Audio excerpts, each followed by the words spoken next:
Terima kasih. Assalamualaikum warahmatullahi wabarakatuh.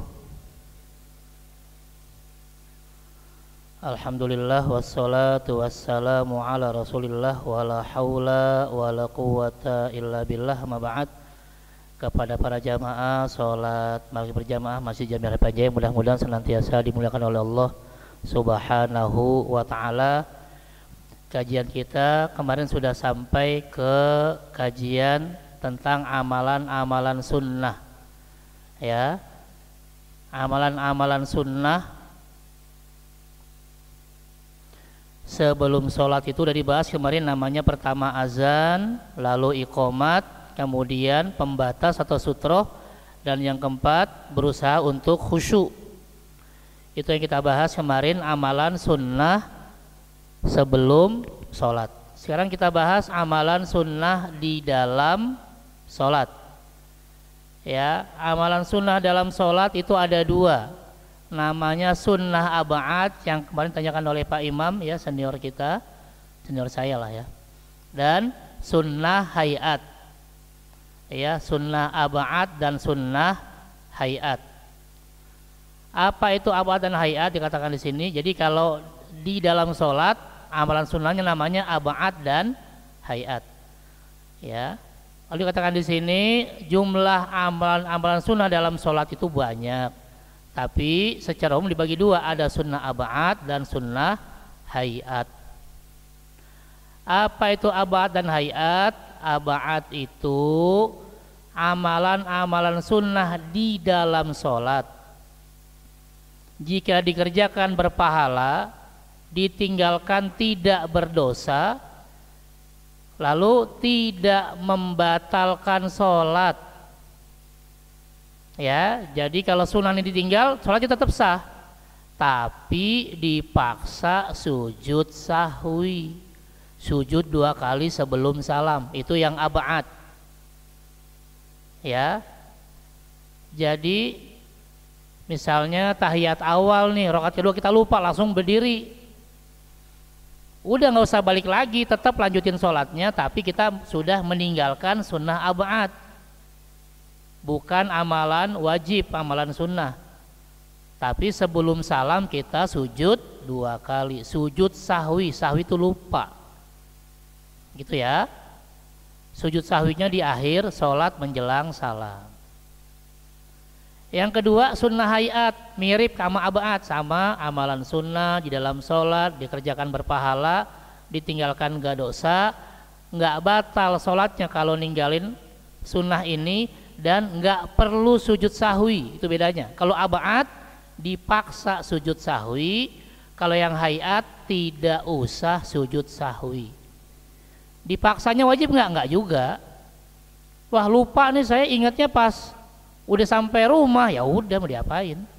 Misalnya sholat maghrib, rakaat kedua nggak tahiyat awal, langsung rakaat ketiga, udah lupa sama sekali, udah selesai rakaat ketiga salam, zikir, sholat sunnah, pulang, sampai rumah baru ingat, oh iya, tadi saya sholat maghrib nggak tahiyat awal ya, ya udah deh, kelewat kelamaan, nggak apa-apa juga, tetap sah sholatnya, gitu ya. Itu bedanya hayat dengan ab'ad. Ya, jadi ab'ad dan hayat dua-duanya sama sunnah di dalam sholat. Ya, kalau kemarin yang sebelum sholat azan, qomat, pembatas atau sutroh, dan berusaha khusyuk. Oke. Apa saja nih ab'ad tadi yang kita dipaksa sujud sahwi kalau lupa? Pertama, duduk tasyahud awal atau duduk tahiyat awal. Ya, ada yang bilang tasyahud, ada yang bilang tahiyat.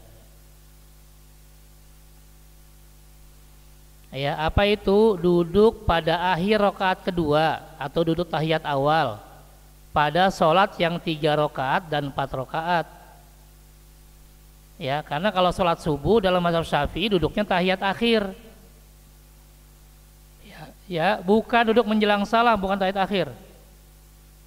Ya, dalilnya ini ada hadis dari Nabi, kata Nabi, kalau kamu duduk di pertengahan sholat di rakaat kedua, maka tumakninahlah, duduk dengan tenang, duduklah duduk iftirosh namanya, dengan menduduki kaki kiri, lalu bacalah at-tahiyatul dan seterusnya. Hadis ini sahih Imam Dawud nih, model duduknya gini nih. Tuh. Ya, ini duduknya nih. Kaki kirinya mendu ya. Ya, jadi kaki kirinya didudukin. Nih Pak Haji. Ya. Ya, jadi duduk ya. Kita duduk menduduki kaki kiri.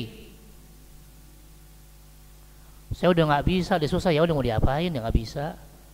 Ya ini kan ceritanya yang masih sehat, masih normal gitu ya. Kalau kita kan udah banyak penyakitnya ya. Jangankan mau duduk, mau ruku aja susah misalnya. Ya udah mau diapain. Ini kalau kondisinya sehat, normal, usahakan semua duduk kayak gini, kecuali nanti duduk tahiyat akhir. Ya, yang tegak itu kaki kanannya, kaki kirinya menduduki, ya kaki kirinya yang didudukin, gitu ya. Ini amalan sunnah bukan wajib, ini sunnah, nambah pahala, gitu ya. Oke, saya lepas nih ya.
Ya, ini duduk yang paling direkomendasikan ya, kecuali duduk tahiyat akhir baru beda lagi. Kalau nggak bisa ya sudah silakan, mau duduk sila, mau duduk lonjor, ya, mau duduk talik ik'a kayak sujud silahkan. Ya, itu pilihannya ya. Namanya kita juga mungkin kondisinya sedang tidak sehat. Tapi yang terbaik ketika sholat duduknya kayak gini, kecuali tadi tahiyat akhir dikeluarkan kaki kirinya. Oke ya, ya. Saya nggak bisa duduk, ya udah di kursi lah, mau diapain lagi? Ya kan namanya lagi sakit, gitu ya. Oke, ini. Nah kalau nggak bisa kayak atau nggak duduk sama sekali berarti itu iftirosh namanya ya. Dia berarti apa? Dia nggak dapat tambahan pahala sunnah. Ya, duduk ini bukan wajib tapi sunnah. Maksudnya ditinggalkan nggak dosa. Kan kalau wajib ditinggalkan dosa. Ya, jadi monggo. Silahkan pilih duduk yang paling nyaman. Syukur-syukur bisa kayak begini, syukur-syukur ya. Ya kalau nggak bisa mau diapain? Oke, ini hadisnya dari sahabat Abdullah bin Buhainah, kata beliau, kami sholat zuhur bersama Rasul. Setelah rakaat kedua Rasul langsung berdiri nih, tuh gak duduk tahiyat, lupa Rasul, tidak duduk tahiyat awal maksudnya ya. Ya, lalu sebelum salam, nah Rasul sujud 2 kali. Ini kita namakan sebagai sujud sahwi tadi. Ya. Jadi kalau lupa tadi, ya ini Rasul lupa nih, rakaat kedua nggak duduk tahiyat awal, langsung berdiri rakaat ketiga. Maka sebelum salam Rasul sujud 2 kali sebelum salam, namanya sujud sahwi. Ya, jadi ketika lupa tahiyat awal, Rasul tetap lanjut terus, nggak usah duduk. Nah, makanya juga nanti nih yang di belakang imam nih, misalnya sholat zuhur asar atau sholat isya atau maghrib misalnya gitu ya, rakaat kedua imam lupa, habis sujud langsung diri, Allahu Akbar. Lihat posisi imam. Kalau imam sudah berdiri tegak, jangan dipanggil lagi subhanallah, subhanallah, jangan. Woi, duduk malah gitu kan, jangan, batal kita. Kalau imam sudah berdiri tegak, berarti dia sudah masuk rukun. Rukun itu nggak boleh ditarik ke sunnah, nggak boleh. Kecuali kalau imam posisinya dirinya belum tegak, misalnya habis sujud gitu ya, Allah masih begini nih, boleh kita bilang subhanallah, imam duduk lagi baru tahiyat awal, karena kan belum berdiri, belum masuk rukun berikutnya. Ya, boleh kita bilang subhanallah misalnya gitu ya, biar imam duduk, berarti dia lupa tahiyat.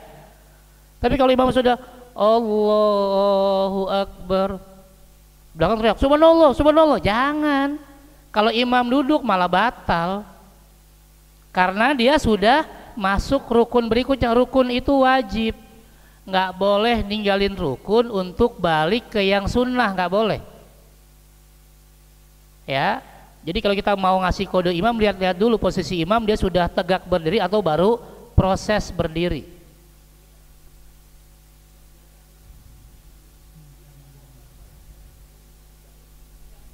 Ya udah, berarti kita diemin aja. Atau kita kasih subhanallah, biarin, tapi imam tahu gitu, oh bahwa dia lupa tahiyat awal. Tinggal nanti sebelum salam sujud sahwi 2 kali, karena yang dia tinggalkan amalan sunnah, bukan rukun, bukan yang wajib. Nggak masalah.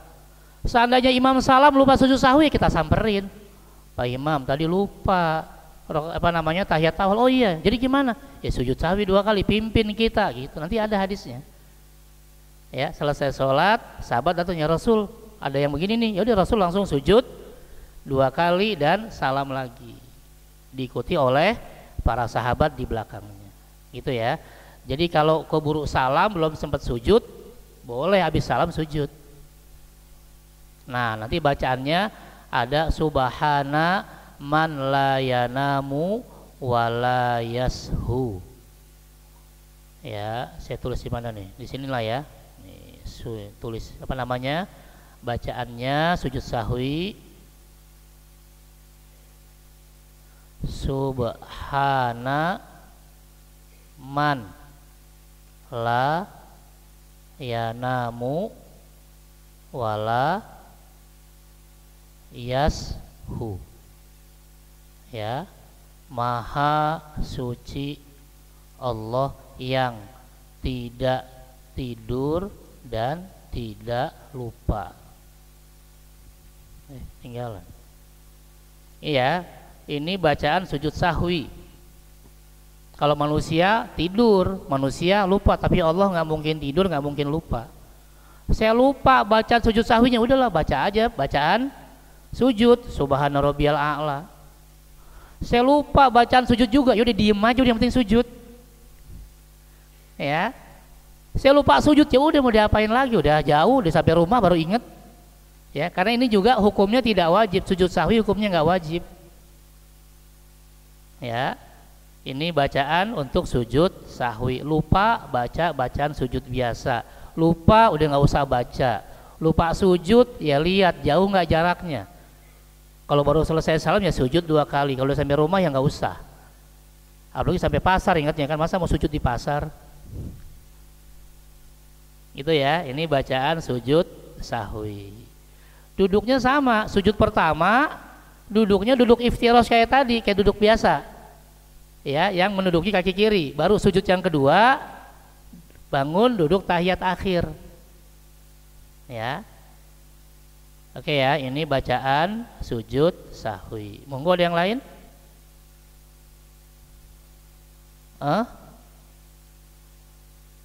Iya, ini kan menjelang salam, ya kan? Jadi nanti dia sujudnya menjelang salam. Jadi udah baca tahiyat, udah baca salawat Nabi, udah baca doa menjelang salam, udah semua, baru sujud 2 kali. Setelah itu selesai baru salam, ya. Seperti salam sholat, karena ini masih sholat kan. Kalau lupa sujudnya, ingatnya setelah salam, ya udah sujud 2 kali, lalu salam lagi. Oke ya, ya. Monggo, ada yang lain? Silakan Bapak.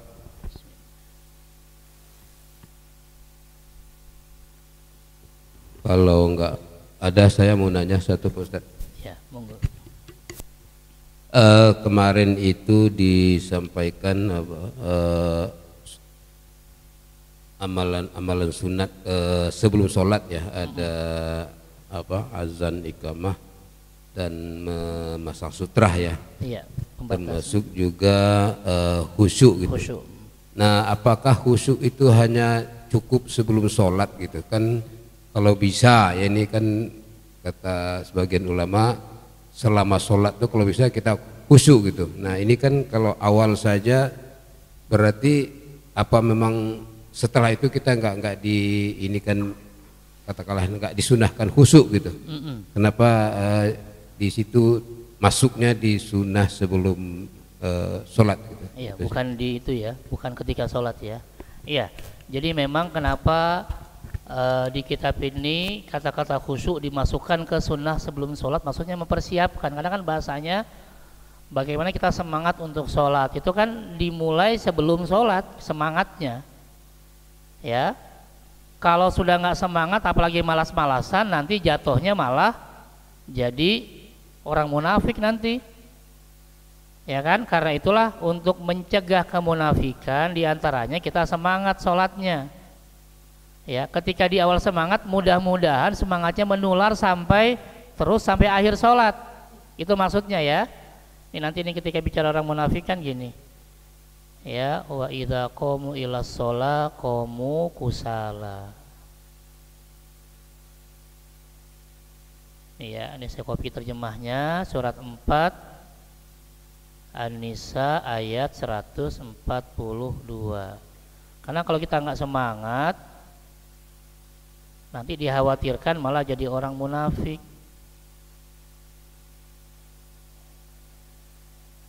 Ya, bismillahirrahmanirrahim. Innal munafiqina yukhadi'una Allah wa huwa khadi'uhum. Orang munafik itu kerjanya hendak menipu Allah, tapi Allah lah yang menipu mereka. Wa idza qamu ilas shalah, apabila orang munafik berdiri untuk sholat, qamu kusala, mereka sholatnya males. Ya, ini orang munafik. Nah, karena itu di awal menjelang sholat kita sudah semangat mau sholat, karena kalau sudah malas-malasan takutnya ke sini. Aduh, malas banget sih, dikit-dikit sholat misalnya. Baru selesai azan lagi, baru azan lagi, kayak kesel. Nah, jangan, nanti malah dianggap munafik. Ya, di An-Nisa ayat 142. Oh ya, dia ada orang yang semangat kalau lagi banyak orang, kalau berjamaah baru dia seolah-olah paling benar sholatnya, paling lama. Begitu sendirian cepatnya minta ampun, atau malas-malesan, diri aja males gitu ya. Ya, kalau lagi banyak orang baru dia semangat. Dan lihat yang terakhir, orang munafik itu zikirnya males banget, perhitungan. Kok 33 sih? Kenapa nggak 7 kali aja subhanallahnya? Ya, kok segini sih? Wala yadhkurunallaha illa qalila. Orang munafik itu kalau berzikir dikit banget perhitungan. Ya, jadi yang paling kelihatan dari orang munafik, satu, sholatnya. Makanya kenapa kita khusyuknya dari awal tadi untuk mencegah kemunafikan ini. Dan juga usahakan habis sholat jangan langsung nyari sendal, duduk dulu, zikir dulu. Takutnya kalau zikirnya dikit aja dibilang munafik, apalagi yang kagak zikir. Ya, kecuali kalau memang ada kesibukan misalnya, takut terlambat, takut macet, ya monggo, tapi sambil jalan sambil zikir gitu ya. Nah, ini dua tanda orang yang munafik menurut Allah Subhanahu wa taala. Itu ya. Jadi untuk mencegah itu khusyuknya dimulai dari menjelang sholat, syukur-syukur terus sampai akhir sholat. Tapi ulama tidak membebankan kita, karena kalau khusyuk dihukumi wajib, berarti yang nggak khusyuk bisa nggak sah sholatnya, ya kan? Atau yang nggak khusyuk malah jadi batal, selalu ngulang, kapan kelarnya? Aduh, saya di rakaat terakhir mikirin kunci di mana, wah batal dong, ngulang lagi kan?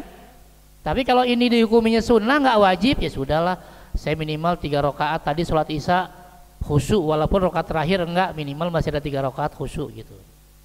Gitu ya. Jadi dimulainya memang dari sebelum sholat untuk menghindari kemunafikan ini. Ya, wallahu a'lam. Oke, ada yang lain? Ya. Assalamualaikum warahmatullahi wabarakatuh. Waalaikumsalam warahmatullahi wabarakatuh. Pak Ustadz mau bertanya, ketika sholat berjamaah itu makmum disuruh untuk mengikuti imam. Kalau namanya mengikuti, imam dulu baru makmum. Nah, bagaimana sekiranya dalam sholat berjamaah itu sholat makmum itu malah bareng dengan imam gitu? Yang banyak kejadian misalnya ketika mau sujud atau bangkit dari sujud itu kan imam biasanya panjang Allahu Akbar gitu panjangnya, kadangkala imam belum nyampe ke bawah juga makmum telah langsung mengikuti, jadinya berbarengan dengan imam, kadangkala malah takutnya malah duluan makmumnya pada imam. Itu hukumnya gimana Pak Ustadz? Bolehkah makmum berbarengan dengan imam atau memang harus imam dulu baru makmum di setiap gerakannya? Demikian Pak Ustadz. Iya, monggo ada yang lain. Silakan Bapak, Ibu barangkali ada di belakang yang ingin bertanya. Ya, satu dulu.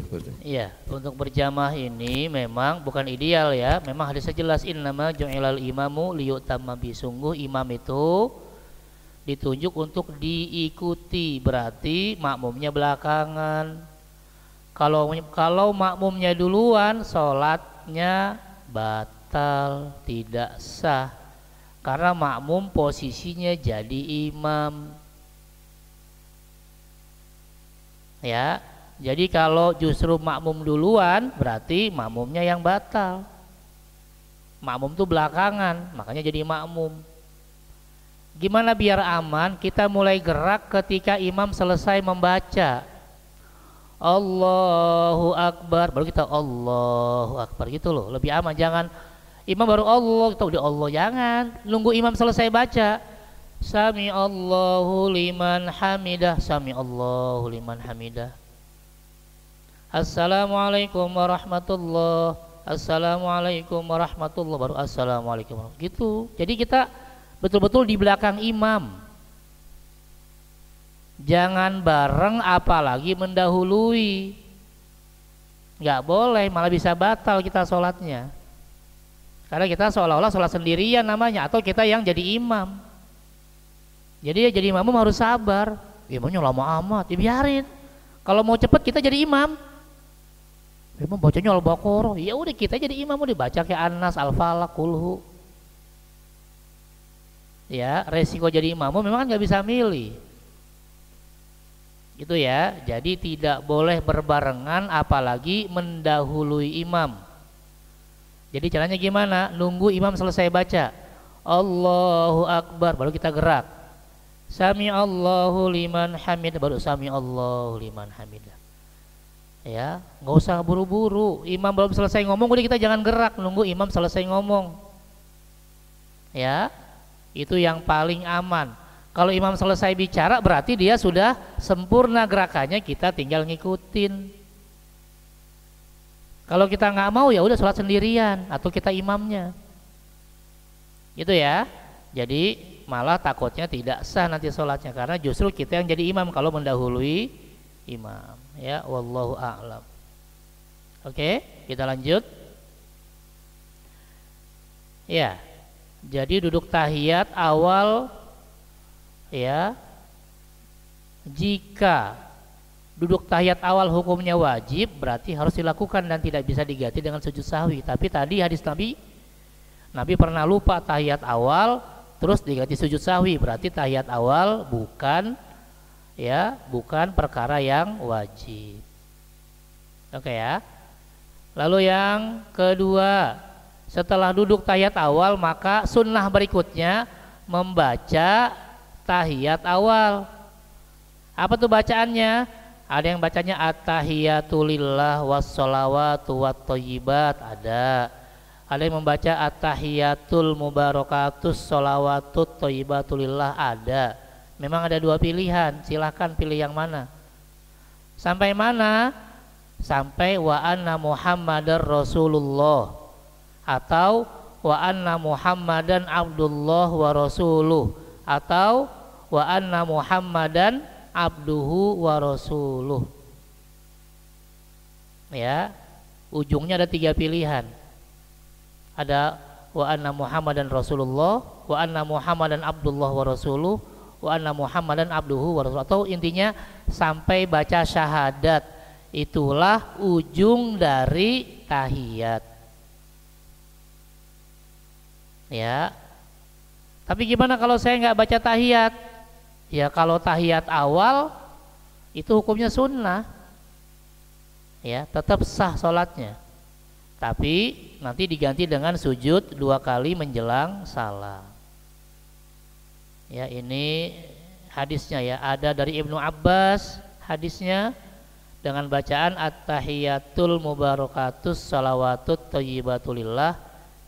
Ya ini yang diambil oleh mazhab Syafi'i. Ya ada yang bacanya at-tahiyatulillah wassalawatu wathayyibat itu dari sahabat Ibnu Mas'ud, ini diambil oleh mazhab yang lain. Ya, jadi pilihannya bacaannya banyak. Bahkan yang dari Ibnu Mas'ud ya, yang dari Umar bin Khattab lain lagi, tambahkan wazakiyat nanti di sini. At-tahiyatulillah wazakiyatulillah at-thayyibatulillah as-salawatulillah. Jadi banyak versi bacaan tahiyat. Cuma kita kenalnya 2 ya, begitu baca at-tahiyatul mubarakatus ini NU. At-tahiyatulillah ini Muhammadiyah nih. Padahal semuanya dari Nabi, bukan dari NU, bukan dari Muhammadiyah. Ya, kitanya aja yang suka mengkotak-kotakan ya. Oke, itu bacaan tahiyat ya. Kalau tahiyat akhir wajib, tahiyat awal hukumnya sunnah. Nih ya, kata Imam Nawawi dari Imam Syafi'i, wa kulluha shahihah. Seluruh riwayat hadis tadi sahih. Mau yang at-tahiyatul mubarakatus, mau yang at-tahiyatulillah, semuanya benar. Semuanya bisa dipakai. Baik yang Ibnu Mas'ud tadi at-tahiyatulillah maupun yang Ibnu Abbas at-tahiyatul mubarakatus. Juga Imam Syafi'i mengatakan, beliau lebih memilih yang dari Ibnu Abbas yang at-tahiyatul mubarakatus shalawatut thayyibatulillah. Tapi milih yang lain pun nggak ada masalah. Ya karena Rasul mencontohkan lebih dari 1 gitu ya. Ya itu yang kedua. Jadi yang pertama duduk tahiyat awal, yang kedua bacaan tahiyat awal itu amalan sunnah. Yang ketiga amalan sunnahnya adalah membaca sholawat setelah selesai tahiyat awal. Ya. Jadi setelah asyhadu an la ilaha illallah wa asyhadu anna muhammadar rasulullah baru baca sholawat. Nah, tinggal pilih mau yang minimalis ada nih. Ya, kita kan senangnya minimalis ya, rumah minimalis, sholat pun minimalis. Yang mana yang minimalis?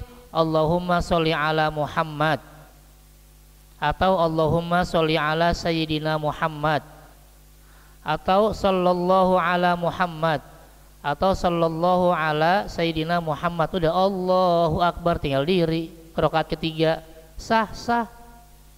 Tapi ini sholawat minimalis. Ya, ini biasanya dipakai sama imam tarawih yang cepet tuh. Makanya kok perasaan kita baru tahiyat ini udah salam, ini sampai sini doang. Salawatnya cuma sampai sini doang, udah selesai. Ya habis asyhadu an la ilaha illallah asyhadu anna Muhammadar rasulullah Allahumma sholli ala Muhammad assalamualaikum warahmatullah. Kita makmum kaget, cepet amat. Karena dia sholawatnya yang minimalis. Ya 2-3 pun bisa cepet. Kita kan biasanya yang panjang tuh sampai innaka hamidum majid. Wah nggak ngejar gini. Kita belum innaka hamidum majid udah diri lagi, dia takbir lagi. Ya udah kita pakai yang minimalis aja. Boleh sah. Itu ya. Ini untuk yang mau misalnya cepet selesai sholatnya atau ada keperluan, silahkan. Ya. Tapi yang mau berlama-lama sholatnya silahkan baca sampai innaka hamidum majid itu ya. Ya, ada pertanyaan silahkan. Iya, monggo silakan yang di belakang. Ibu.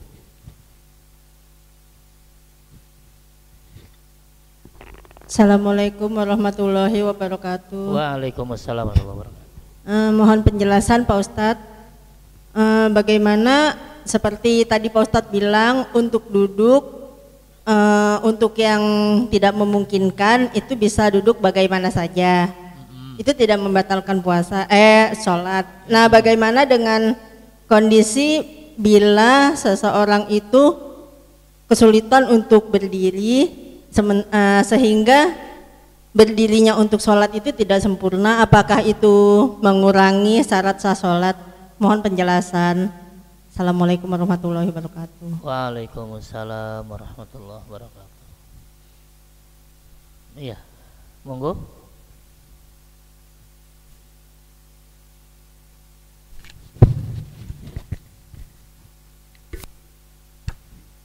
Bismillahirrahmanirrahim.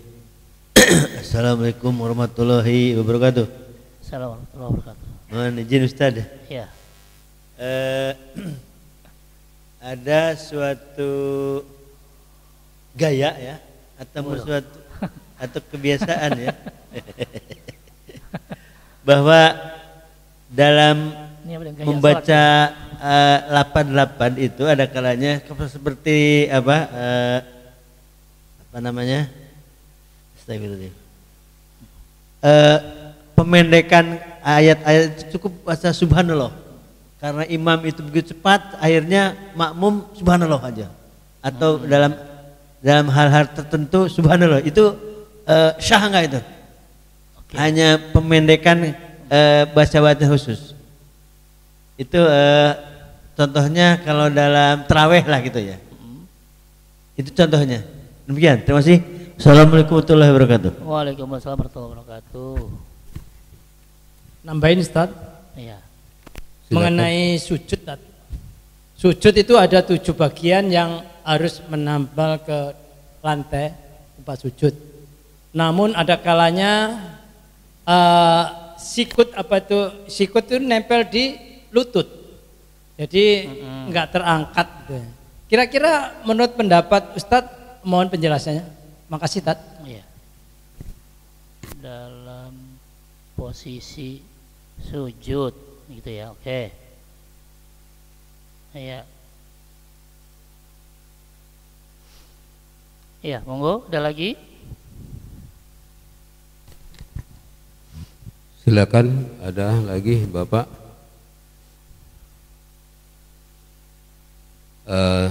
Saya ingin konfirmasi lagi tadi. Iya. Mengenai salawat tadi, kan kalau di buku-buku pedoman sholat itu kalau untuk yang sunnah tadi yang sholat 3 atau 4 rakaat itu kan biasanya sampai Allahumma shalli ala sayyidina Muhammad, Allahumma shalli ala Muhammad wa ala ali Muhammad.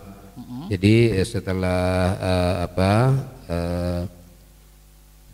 syahadat dilanjutkan dengan sampai dengan Allahumma shalli ala Muhammad wa ala ali Muhammad. Tapi kalau untuk yang akhir itu sampai dengan innaka hamidum majid. Tapi ada juga imam yang dua-duanya sampai innaka hamidum majid gitu. Nah, ini yang lebih kuat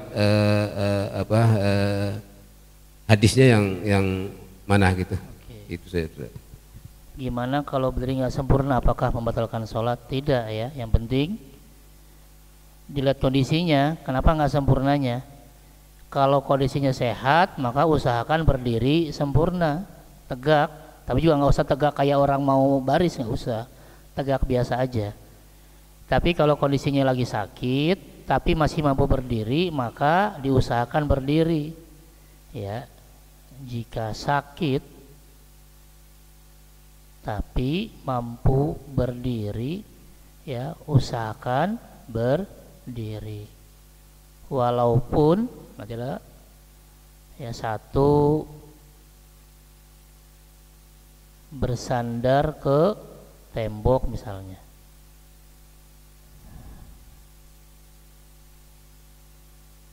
atau tiang, atau yang kedua bersandar ke jamaah yang lain, atau yang ketiga ya berdiri dengan tongkat. Ini lebih baik daripada duduk. Ya, ulama menjelaskan kalau dia lagi nggak sehat, usahakan berdiri walaupun dia harus bersandar ke tembok atau tiang, atau dia bersandar ke jamaah yang lain, atau berdiri dengan tongkat. Ya, Rasul kan dalam hari-hari terakhir menjelang wafat sampai dipapah 2 orang, Rasul berusaha berdiri. Padahal kanan kirinya dipegang oleh 2 orang sahabat yang lain. Tapi Rasul tetap memaksakan berdiri. Ya, dari sini ulama berpendapat begini. Ya, ketika memang nggak mampu, dia lagi sakit, entah lagi ya ada masalah di kakinya, tapi masih bisa berdiri, silakan walaupun harus nyender. Ya, entah nyender ke tembok, ke tiang, ke jamaah, atau dia harus bawa tongkat. Ya, wallahu a'lam. Nggak bisa juga ya sudah duduk. Ya. Oke, yang berikutnya bacaan subhanallah untuk memperingatkan imam yang bacanya terlalu cepat. Ya, kalau tergantung cepatnya gimana. Kalau cepatnya masih terdengar.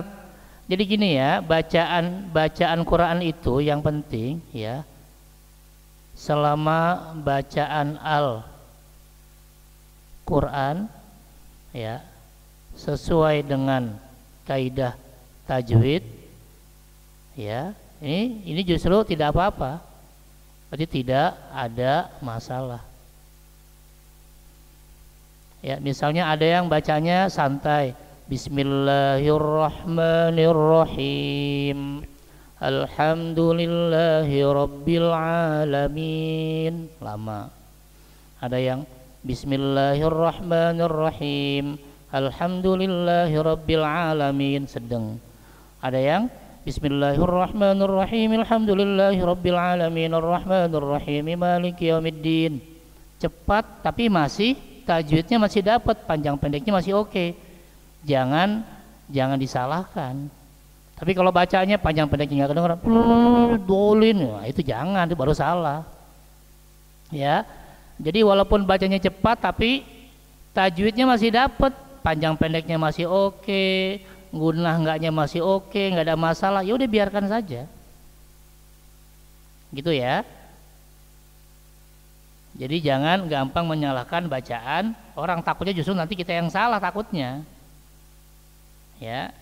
Karena dia sudah jadi imam kan berarti dia sudah pede, sudah siap dengan bacaan Qur'annya. Itu ya. Jadi nanti ketika kita belajar baca Quran nanti Bang ada tadi ya tempo yang paling cepat hadar tapi masih kedengeran panjang pendeknya. Kalau masih terdengar tajwidnya masih oke, nggak ada masalah, biarkan saja. Itu ya. Kecuali kalau memang sudah berantakan tajwidnya barulah kita luruskan. Cuma luruskannya jangan subhanallah, nanti bingung. Salahnya di mana dia? Ya. Nah, lalu yang kedua, yang salah di mana? Kalau yang salah bacaan Fatihah memang ya jangan sampai lah, kan itu kan rukun ya. Tapi kalau yang salah memang bacaan surat yang lain, dilihat juga salahnya di mana. Karena nanti baca Quran itu salahnya ada 2, ada namanya lahnun jali. Ya, ini kesalahan besar atau fatal. Ya, karena merubah arti atau merubah posisi kalimat. Ini yang nggak boleh. Tapi yang kedua namanya lahnun khofi. ini kesalahan ringan, ya, tidak merubah arti atau posisi kalimat. Ini masih dimaafkan lah kalau yang kedua, gitu ya. Jadi kita juga lihat kalau kesalahannya yang pertama ya jangan. Misalnya siratal ladzina an'amta, dia baca siratal ladzina an'amtu, ya salah kan kalau tak kamu, tu saya, udah berubah kan? Misalnya gitu ya. Tapi kalau kesalahannya waladdallin, dia nggak sampai 6, harusnya kan 6 tuh, ya itu dianggap ringan karena kurang panjang atau kepanjangan tidak merubah arti, gitu ya. Jadi salah pun kita lihat-lihat juga, kalau masih ringan ya sudahlah ya. Tapi kalau memang kesalahan yang merubah arti ya jangan sampai. Makanya paling aman jadi imamnya zuhur asar, udah aman insya Allah ya, ya kan? Iya. Oke ya, dalam posisi sujud sikut nempel di lutut. Kalau buat perempuan memang sebaiknya begitu. Dalam mazhab Syafi'i perempuan ada gerakan-gerakan yang tidak boleh melebar. Takbirnya nggak boleh melebar karena bicara dengan aurat. Masuk sujudnya juga dia agak merapat. Tapi kalau laki jangan, kalau laki melebar. Ya, kalau laki melebar. Tapi kalau nempel melutut gimana laki-laki? Ya lebarin aja, kecuali kalau memang sempit, mau diapain sempit. Ya jamaahnya rapat, katanya melebar, nyikut pala orang, berantem ntar. Ya merapatnya karena memang keterpaksaan, karena memang kanan kirinya terlalu sempit. Yang penting sikutnya jangan nempel di tempat sujud, agak diangkat, gitu ya. Karena kata Rasul kalau sikutnya nempel di tempat sujud, kayak sujudnya kayak sujudnya anjing, kayak duduknya anjing katanya, nggak boleh. Maka untuk membedakan, ya sikutnya diangkat. Cuma kalau yang laki-laki agak lebar, kalau sendirian sholatnya atau agak lega. Kalau perempuan dia agak merapat, gitu ya. Terus kalau tetap nempel gimana? Ya tetap sah sih, ya tetap sah. Karena itu juga paling makruh, dia nggak sampai haram. Tapi kalau perempuan memang sebaiknya dia agak merapat. Kemudian bacaan ayat awal, mana yang paling bagus? Yang paling bagus sampai innaka hamidum majid. Ini hadisnya sahih itu, riwayat Imam Bukhari, Imam Muslim, Abu Dawud, Nasai, Ibnu Majah, dan banyak riwayatnya. Nih ya yang di sini nih, tuh sampai innaka hamidum majid. Cuma karena kita kebiasaannya minimalis, ya sudah, gitu ya. Tapi kalau kita mau tahiyat awalnya sampai innaka hamidum majid lebih bagus. Ya, cuma kan nanti ulama mengatakan gitu. Yang penting dalam tahiyat akhir baca tahiyat, sholawat Nabi, sholawat keluarga Nabi. Makanya bacanya cuma sampai Allahumma sholli ala Muhammad wa ala ali Muhammad. Ya, tapi kalau mau yang lengkap yang memang Rasul ajarkan sampai innaka hamidum majid. Gitu ya. Wallahu a'lam. Monggo. Ada yang lain atau kita lanjutkan? Ada lagi? Bapak yang ingin bertanya, ya silakan.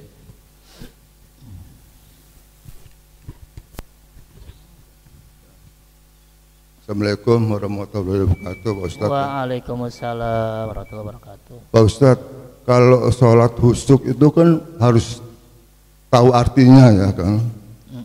Kalau kita sholat berjamaah kan ngikutin imam tuh caranya dia bagaimana tuh? Kalau pengertian saya sholat khusyuk itu harus sendiri tuh. Pengertian saya tuh. Tapi kalau berjamaah bagaimana tuh caranya? Sekian, Assalamualaikum warahmatullahi wabarakatuh. Waalaikumsalam warahmatullahi. Iya, sholat khusyuk itu kalau kata Nabi pertama dimulai dari wudunya. Kata Rasul, fa'asbighil wudu, sempurnakan wudunya. Jadi kadang kita nggak khusyuk karena juga wudunya bermasalah. Jadi kalau kita mau khusyuk lihat wudunya, jangan ya kayak orang bela diri. Gitu kan? Buka keran begini. Nah ini mau main pukul-pukulan, ini dulu kanan 3 kali baru kiri 3 kali, jangan kanan kiri kanan kiri kanan kiri, bukan ya. Dan bicara wudhu sempurna bukan berarti harus basah kuyup, bukan. Yang penting tadi ya rukun-rukunnya dapat semua, niat, wajah kena semua nih, terutama lekukan mata, tangan, jari-jarinya jangan sampai ada yang kelewat. Ya, yang pakai cincin sampai 10 jari ya copot lah. Karena kalau ada yang nggak kena gara-gara cincin, nggak sah wudunya. Atau yang pakai gelang emas sampai sini gitu ya copot dulu gelang emasnya. Lebihin dari sikut biar pastikan sikut kena, karena kan sikut juga harus. Ya, untuk rambut ya mazhab Syafi'i 1 helai aja sah. Tapi semua lebih bagus. Kemudian kaki sampai mata kaki. Nah, yang jari kakinya rapet di sela-sela dengan kelingking. Karena kalau yang rapet kalau nggak kena air wudu nggak sah berarti wudunya, nggak sah wudunya, nggak sah sholatnya. Ya, jadi bicara khusyuk bukan bicara sendiri atau berjamaah. Pertama coba sempurnakan wudunya. Ya, atau tertib. Ya, baru kemudian kata Rasul setelah itu menghadap kiblat. Baru kemudian mulai sholat takbiratul ihram. Setelah itu tinggal fokus, ya fokus sama bacaan. Mau tahu artinya nggak tahu artinya nggak ada masalah, ya. Tapi memang lebih baik sholat tahu artinya, gitu ya. Gimana caranya? Fokus sama sholatnya sampai salam. Walaupun berjamaah tetap bisa khusyuk. Yang penting hatinya tenang. Khusyuk itu bicara hati, bukan bicara yang lainnya. Karena kalau hati tenang nanti yang lain ikut. Makanya menenangkan hati itu bukan marah-marah ketika anak-anak rame, jangan biarin. Gara-gara anak-anak jadi nggak khusyuk, yang ada hubungannya biarin aja.